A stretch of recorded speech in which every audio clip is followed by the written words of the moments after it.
में तुम्हारा नाम नहीं लिखा, आदतन वही लिखा है जिस नाम से अक्सर तुम्हें पुकारा करती थी।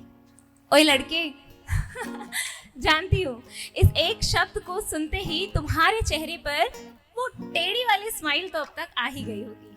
हाँ, वही जिसमें तुम्हारे गालों में पड़ने वाले गड्ढों में अक्सर मेरा दिल अटक जाया करता था। आज उसी अटके हुए दिल को संभाल कर ये चिट्ठी लिख रही हूँ। जानती हूँ शायद सब कुछ तो नहीं लिख पाऊंगी, पर फिर भी भीतर एक दरिया है जो तुमसे मिलकर समंदर हो जाना चाहता है।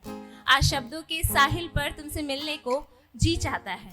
चाहती तो इंस्टाग्राम, व्हाट्सएप कर सकती थी या फिर कॉल।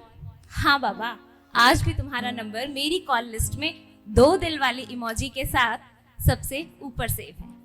पर फिर मैंने सोचा कि नहीं, हम हमेशा से चिट्ठियों के करीब सबसे ज्यादा रहे हैं। ये चिट्ठियां ही तो हैं जो तुम्हें और मुझे जोड़ती है। चाहे हर जन्मदिन पर एक चिट्ठी हो, झगड़े के बाद मनाने की चिट्ठी हो, प्यार जताने की चिट्ठी हो, तो मेरे शब्दों की तड़प तुम तक ये चिट्ठी ही बेहतर पहुंचा सकती है। वैसे वो पहली मुलाकात तो याद होगी ना? हाँ, वही जब हम दोनों एक साथ दौड़कर एक किराने वाली दुकान पर आकर साथ रुके। एक साथ हम दोनों बोल पड़े, भैया कागज मिलेगा क्या? और किराने वाले भैया ने कहा कि कागज? हिसाब की डायरी से एक पन्ना दे सकता हूँ, चाहिए तो बोलो। और तुमने झट से वो पन्ना उनसे छीन लिया। और इस बात पर हम झगड़ पड़े कि ये पन्ना मेरा है। तुमने कहा नहीं मेरा है। मैंने कहा मुझे चाहिए। तुमने कहा पर मुझे जरूरत है। शायद उस दिन भी तुम्हें खत लिखना था। और इस झड़प में जब तुम्हारी और मेरी नजरें टकराई तो पहली बार हमने आंखों ही आंखों में एक दूसरे को पढ़ने की कोशिश की। पहली मुलाकात कितनी खास होती है ना, मौसम की पहली बारिश की तरह। और उस दिन हम दोनों एक दूसरे को देखते देखते जब वापस जा रहे थे तब भी चुपके चुपके चोर नजरों से एक दूसरे को देख रहे थे, जैसे शाहरुख ने देखा था अपनी हीरोइन को।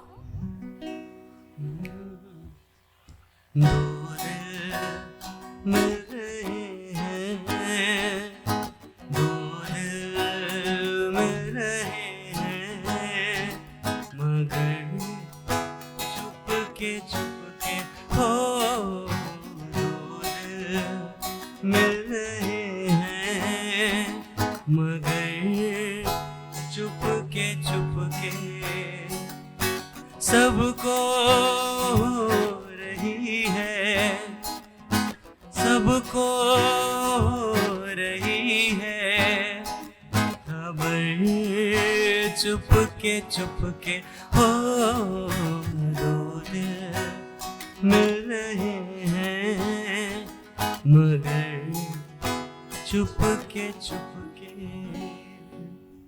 वो पहली मुलाकात ना जाने कब इस नायाब रिश्ते में बदल गई, हमें पता ही नहीं चला। कभी नहीं सोचा था कि उस लम्हे से शुरू हुई ये हसीन सफर इस तरह आज एक चिट्ठी से खत्म हो जाएगा। और बस ये आंसू भी अब झलकते नहीं तुम्हें याद कर कर। यही कहीं सीने में एक दर्द होता है, एक कसक सी पैदा करते हैं जी। रोने को चाहता है पर रो नहीं पाता और बस तड़प कर रह जाती हूँ मैं। खैर, तुमसे नाराजगी जताने के लिए तो एक खत नहीं, पूरा का पूरा उपन्यास ही लिखना पड़ेगा मुझे। पर उसे पढ़ने की भी फुर्सत तुम्हें कहाँ होगी? कहाँ रहते हो तुम इतनी फुर्सत में?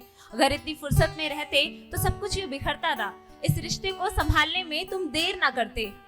वैसे देर से याद आया, आज भी तुम रात की नाइट शिफ्ट खत्म कर कर सुबह देर से उठते हो, ब्रेकफास्ट देर से करते हो और ये सब कुछ तुमने अभी तक छोड़ा नहीं। ओवर ईटिंग के नाम पे हर कुछ खा लेते हो।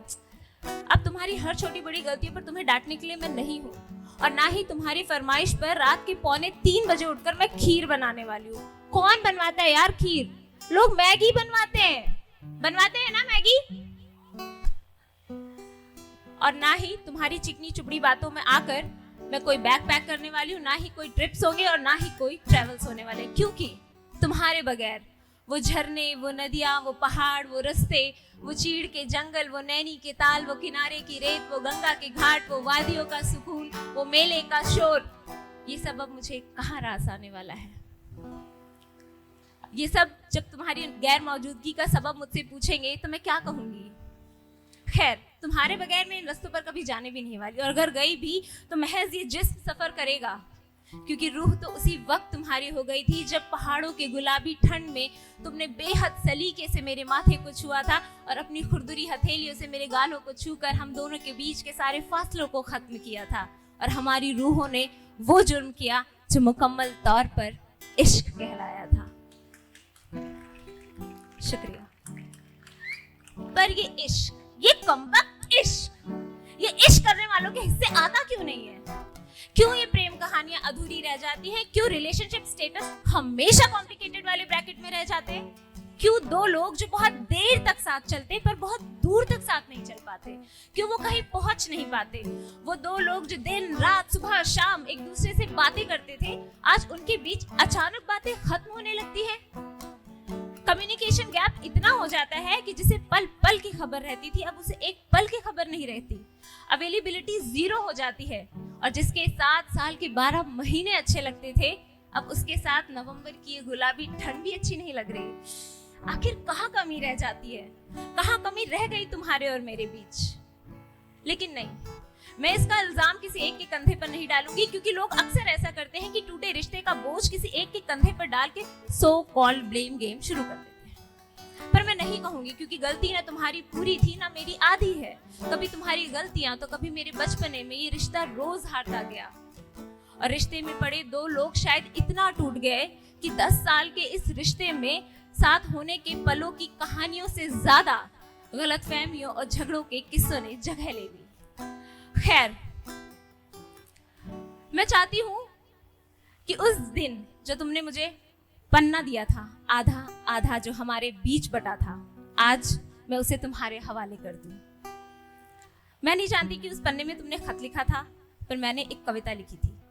आज वो पन्ना मैं तुम्हारे हवाले करती हूँ, वो कविता मैं तुम्हारे हवाले करती हूँ, क्योंकि बेशक हमारा प्यार अधूरा रह गया पर कविता पूरी होनी चाहिए। मेरे पास एक कहानी है, उस कहानी में तुम हो। तुम्हारा होना महज तुम होना नहीं है, तुम्हारे होने से आसपास बाकी सब कुछ होना है। तुम्हारे होने से 14वीं का चांद है, तारों की बारात है और कहीं आसमान में रोशन आफताब है। तुम्हारे होने से सर पर गुड़ की भेली रखकर गांव की पगडंडियों पर चलने वाला टैगोर की कविताओं का मासूम देहाती है। कि तुम्हारे होने से झरनों में कलकल, समंदर में नदियों मछलियों की हलचल, ये सब तुम्हारे होने से है। ओ मेरे तुम, मेरे आज, मेरे आखिरी। जब जीवन में बसंत लहलहाया था किसी रोज, और किसी रोज जब हम तुम सोए थे शरद की बाहों में एक दूसरे को पकड़कर, या यूं कहूं कि बाहों की गिरफ्त में कस के जकड़कर, और आंखों ही आंखों में हमने दो जहां समेट लिए थे, ये सब भी तो तुम्हारे होने से हुआ था। तुम हो तो रदीफ काफी और जगजीत साहब की गजलें मुसलसल हैं।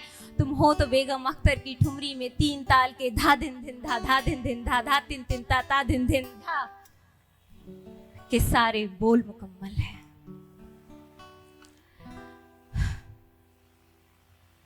मैं जानती हूं इस कविता को पढ़कर तुम सोच रहे होगे इसे मैंने तुम्हारे हवाले क्यों नहीं किया। ठीक वैसे ही जैसे तुमने अपने खतों को मेरे हवाले कभी नहीं किया।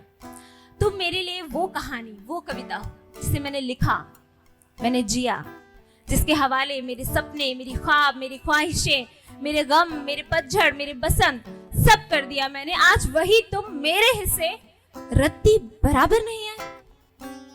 मेरे हिस्से आई तो आई एक कहानी, और कहानी में तुम्हारे होने का भरम।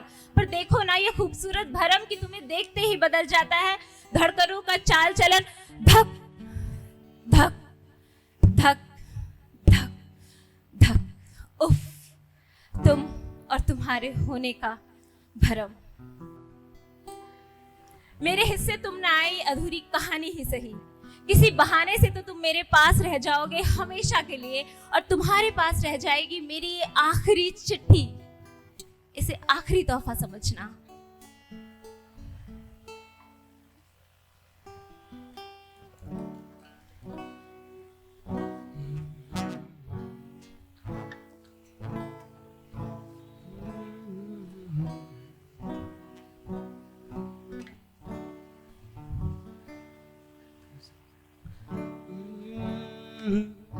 मैं रहूं या ना रहूं, तुम मुझ में कहीं बाकी रहना।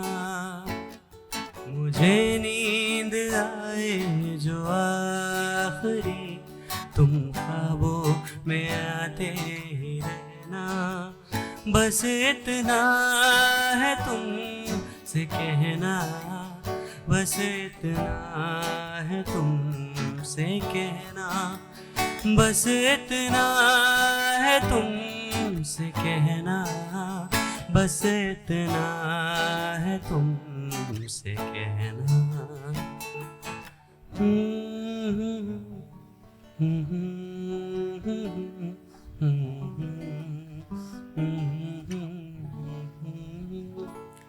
खैर, रिश्ता हारा तो हारा, प्यार नहीं हारना चाहिए था, इसलिए अलविदा नहीं कह पाऊंगी।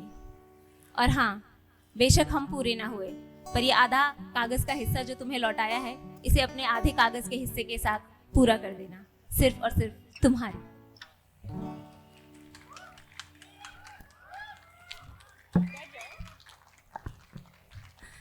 Thanks for such a lovely audience. अपने लिए एक बार जोरदार ताली आप लोग बजा लीजिए, क्योंकि आप लोग मेरे लिए आखिरी तक रुके।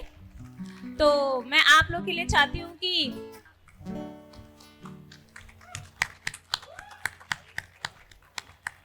और प्लीज आशुतोष के लिए ताली बजा दीजिए। He is my guitarist and मुझे बहुत डर था कि कहीं शो ये ना लूट ले यार। बहुत अच्छा। Thank you so much. Thank you so much.